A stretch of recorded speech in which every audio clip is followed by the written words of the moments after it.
પ્રધાનમંત્રી નરેન્દ્ર મોદી આવશે દાહોદની મુલાકાતે, કરોડોના વિકાસ કાર્યોની ભેટ આપશે તો દાહોદમાં 9000 એચપીનું પ્રથમ લોકોમોટિવ એન્જિન દેશને સમર્પિત કરવામાં આવશે। મેક ઇન ઇન્ડિયા અભિગમ સાથે 20000 કરોડના ખર્ચે રેલવે પ્રોડક્શન યુનિટ તૈયાર થયું છે। લોકોમોટિવ એન્જિન પર લખાશે મેન્યુફેક્ચરિંગ બાય દાહોદ। આ 10000 લોકો માટે રોજગારીનું માધ્યમ બનશે, સ્થાનિક અર્થતંત્રને વેગ મળશે। એટલું જ નહીં, લોકોમોટિવ એન્જિન 4600 ટનના કાર્ગોનું વહન કરી શકશે। આગામી 10 વર્ષમાં 1200 જેટલા એન્જિન તૈયાર કરવાનું લક્ષ્ય રાખવામાં આવ્યું છે।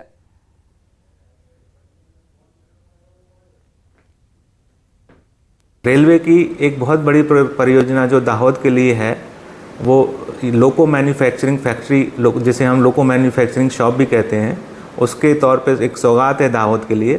उसका भी लोकार्पण प्रधानमंत्री जी द्वारा किया जाएगा यहाँ पर, और साथ ही साथ फैक्ट्री के लोकार्पण के साथ यहाँ पर प्रधानमंत्री जी जो नया लोकोमोटिव यहाँ बना है 9000 एचपी जिसकी हाई हॉर्स पावर लोकोमोटिव बना है, उस फर्स्ट लोकोमोटिव को भी हरी झंडी दिखाकर वो रवाना करेंगे।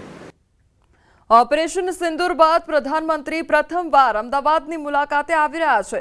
પીએમના આગમનની પૂરજોશમાં તૈયારીઓ થઈ રહી છે। અમદાવાદમાં પીએમ મોદી રોડ શો પણ કરવાના છે, ત્યારે રોડ શોની તમામ તૈયારીઓ એએમસી દ્વારા કરવામાં આવશે। અમદાવાદ એરપોર્ટથી લઈ ઇન્દિરા બ્રિજ સુધી રોડ શો યોજવાનો છે અને 2.5 કિલોમીટરના રોડ શોમાં વિવિધ સમાજના લોકો જોડાશે, જેમાં તિરંગાથી પીએમ મોદીનું સ્વાગત કરવામાં આવશે। आज रोड शो है एरपोर्ट सर्कल थी शुरू करी आवाज का एरपोर्ट थी शुरू करी इंदिरा ब्रिज सुधी लगभग 2 किलोमीटर सुधीनो अनेक नगरजनों द्वारा माननीय देशना वडाप्रधानનું સ્વાગત કરવામાં આવશે।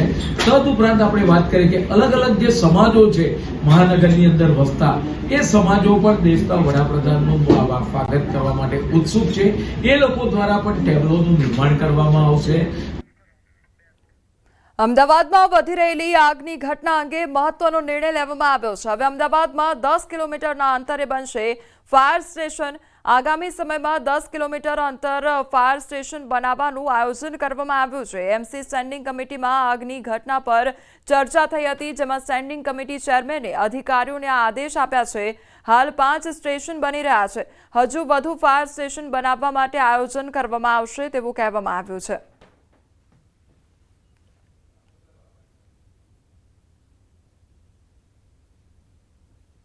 આગની ઘટના સામે આવતી જાય છે। મહાનગરપાલિકાની અંદર હાલમાં 25 જેટલા ફાયર સ્ટેશનો આવેલા છે।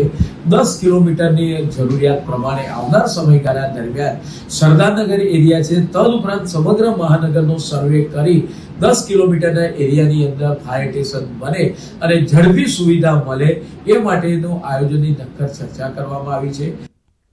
અમદાવાદમાં વિધિ કરવાના બહાને છેતરપિંડી કરાઈ હોવાની ઘટના સામે આવી છે। બીમારી દૂર કરવા માટે વિધિ કરવી પડશે તેમ કહી દાગીના પડાવી લીધા, કપડામાં 27 તોલા દાગીના મુકાવી નજર ચૂકવી સેરવી લીધા અને જે મામલે ભુવાજી ચંદ્રકાંત પંચાલ વિરુદ્ધ પોલીસ ફરિયાદ નોંધાઈ છે।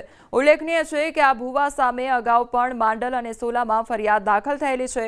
પોલીસ તપાસમાં એ પણ ખુલાસો થયો છે કે ભુવા પરિવારને તેના મકાનના આસપાસની મંદિરની મુલાકાત લેવાનું કહેતો હતો અને બાદમાં સોનાના ઘરેણા લઈ લેતો અને પરિવાર આવે તો તેને કહ્યું કે આ ડબ્બામાં રાખ્યા છે, તે 21 દિવસ બાદ ડબ્બો ખોલજો એમ કહીને છેતરપિંડી આચરવામાં આવી હતી।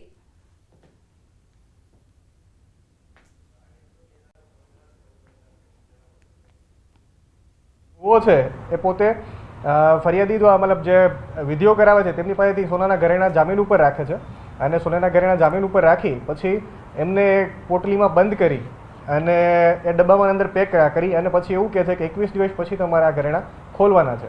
પરંતુ આ સમગ્ર કિસ્સા દરમિયાન જ્યારે ઘરેણા પેક કરે છે તે દરમિયાન આ ભુવો પરિવારના સભ્યોને વિધિ દરમિયાન આજુબાજુના મંદિર છે અથવા તો કોઈ અન્ય જગ્યા ઉપર, ગામની જગ્યા ઉપર મુલાકાત લેવાનું કહે છે કે તમે ત્યાં મુલાકાત લઈ આવો, તે દરમિયાન હું મારી વિધિ પૂરી કરી લઈશ।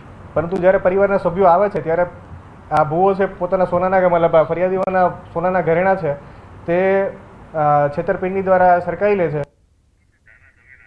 નસવાડી તાલુકામાં ઘણા એવા રસ્તાઓ છે જે વર્ષોથી જર્જરિત હાલતમાં જોવા મળી રહ્યા છે। રોડ પર પડેલા મસમોટા ખાડાઓને લઈ વાહન ચાલકોને અકસ્માતનો ભય સતાવતો હોય છે। નસવાડી તાલુકાના 1 કે 2 નહીં લગભગ 45 ગામોને આવા રસ્તા એકબીજાને જોડે છે।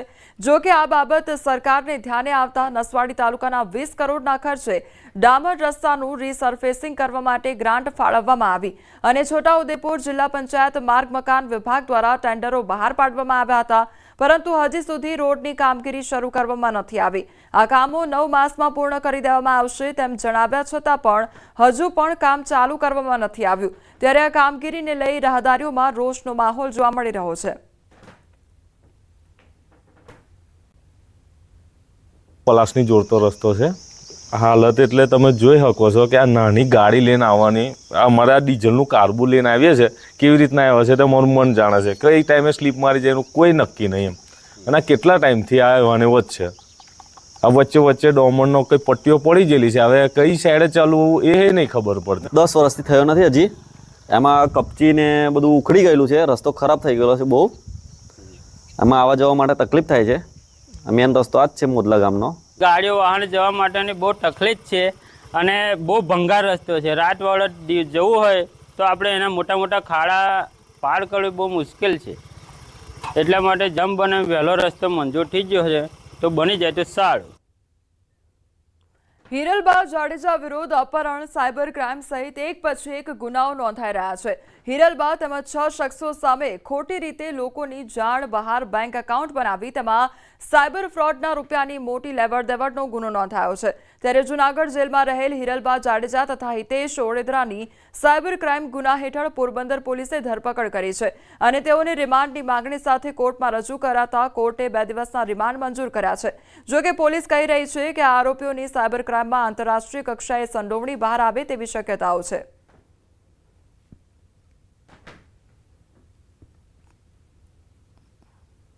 આ ગુનાની જે એફઆઈઆરમાં જે એકાઉન્ટની માહિતી આપી છે તેના સહિત અન્ય લગભગ 40થી વધુ એકાઉન્ટની અમને માહિતી મળેલ છે અને આ એકાઉન્ટમાં આજે 40થી વધુ એકાઉન્ટ જે મળેલા છે એમાંથી 15થી વધુ એકાઉન્ટમાં અમને લગભગ 50 કે એનાથી વધારે